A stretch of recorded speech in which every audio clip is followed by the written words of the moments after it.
చేసిందేమో.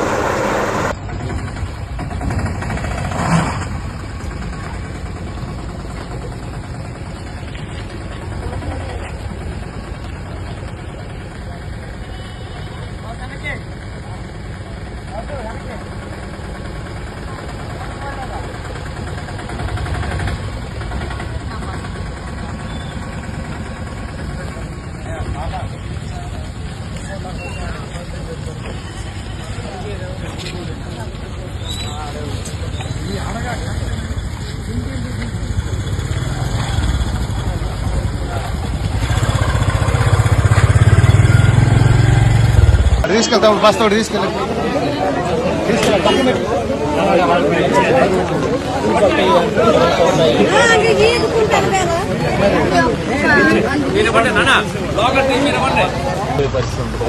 ఇప్పుడు స్టాండర్డ్ వేయాలనేది మనం 2 రాష్ట్రాలు కలిసి రేపు ఒక 10 రోజులు కూర్చొని మాట్లాడతాం. ఆల్రెడీ ఆదినారాయణ గారితో కూడా మాట్లాడాం. ఇమీడియట్లీ మీరు స్పందించాలి, దానికి శాశ్వత పరిష్కారం మళ్ళీ ఇలాంటి ప్రాబ్లం రాకుండా చేయాలని చెప్పి మాట్లాడాం. ఇది మళ్ళీ రిపీట్ అవ్వదు. సమస్య ఏంటంటే సార్, ఇప్పుడు పోలవరంలో 2 పంచాయతీలు లేవు సార్, మేడిపల్లి కానివ్వండి, రామవరం కానివ్వండి. అది కంప్లీట్ ఏమవుతుందంటే వేలేరుపాడు తరహాలను తీసుకుంటున్నారు సార్. దీనికి డెవలప్మెంట్ లేదు.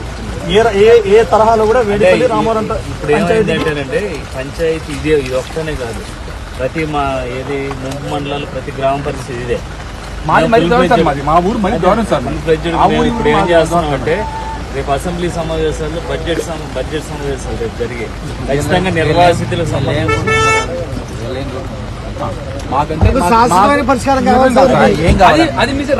పోలవరంలో ముప్పులో కలిపినా పర్వాలేదు సార్.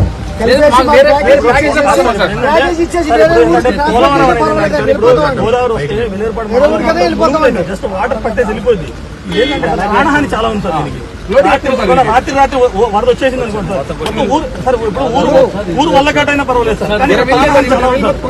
ఇప్పుడు నైట్ ఒక బిల్డింగ్ మీద చెన్నై గారు అని చెప్పేసి ఆ బిల్డింగ్ మీద రాత్రి అంతా ఊరు జనాలు మొత్తం ఉన్నారు సార్.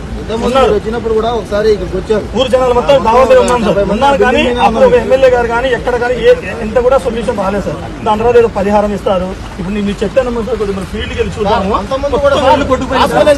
ఆధార్ కార్డు కూడా లేదు సార్ ప్రజెంట్. ఇప్పుడు వాళ్ళ దగ్గర ఆధార్ కార్డు కూడా లేదు. ఇప్పుడు గవర్నమెంట్ ఇచ్చేవి ఇప్పుడు ఏదో ఒక పూటకి ఏదో మీల్ ప్యాకెట్, ఒక వాటర్ బాటిల్ కోసం చూడట్లేదు సార్. ఇప్పుడు శాశ్వత పరిష్కారం ఏంటంటే సార్, ఇక్కడ నుంచి కొద్దిగా ఎక్కడైనా కొద్దిగా ఇప్పుడు ఇల్లు కోల్పోయి అన్నారు కదా, వీరికి అంటే రేపు ప్రాజెక్ట్ కట్టినా మళ్ళీ తేడా పడితే వాటర్ తెరక మీద ఏమైనా కట్టుకునే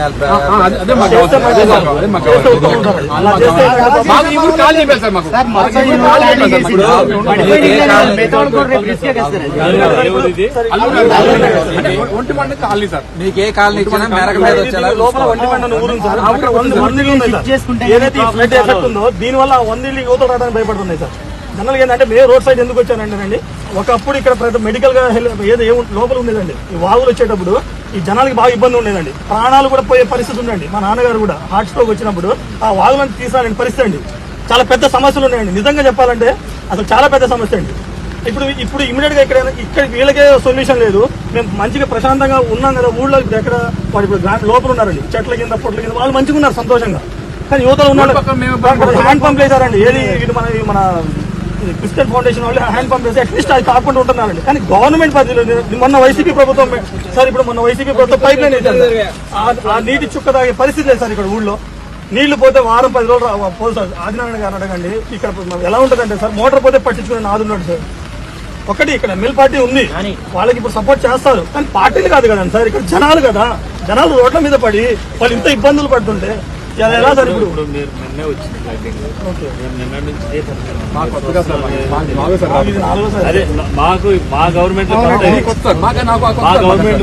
మేము ఎక్కడ కూడా డిపార్ట్మెంట్లు కానీ లేకపోతే మా నాయకులు కానీ మీరు కూడా అధికారంలో ఉన్నప్పుడు కూడా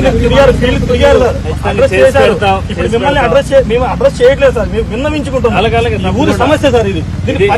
సమస్య కాదు, మీరు నన్ను గెలిపించారు. నా సమస్య ఇది. నేను సమస్య సార్ గెలుపు ఓటమి అనేది పక్కన పెట్టండి సార్. ఒక్కటి మాత్రం క్లియర్ సార్, ఇది ఎప్పుడు ఏ జరిగిపోయినా మా హయాంలో చేస్తాం. మేము చేస్తాం, మాటిస్తున్నాను. నేను అంటే ఒక్కటి సార్, ఇక్కడ రాజకీయాల మీద ఎవరికి కూడా అసలు లేదు. సరే, వదిలేయండి. ఎందుకంటే సార్ ఇప్పుడు రాజకీయాలు వద్దు. నేను అనేది ఏంటి, ఎవరో కేసు పెట్టాలి కదా, రాజకీయాలు కదా, ఎవరో కేసు నిన్న పెట్టాలి. నుంచి మీ పని మీద ఉన్నాం. మేము వరదలు వచ్చినా కూడా ఇదే పాటు వచ్చాం. మా ఊళ్ళు నిన్న ఎంత రిస్క్ చేశారు. ఎప్పుడన్నా చేశారా? ఏ అధికార పార్టీ ఎప్పుడన్నా చేశారా? తెలంగాణ వాళ్ళు కూడా సేవ్ చేశారు. చేయలేదు. ఏది చేయలేదు. అయినా మేము చేస్తాం.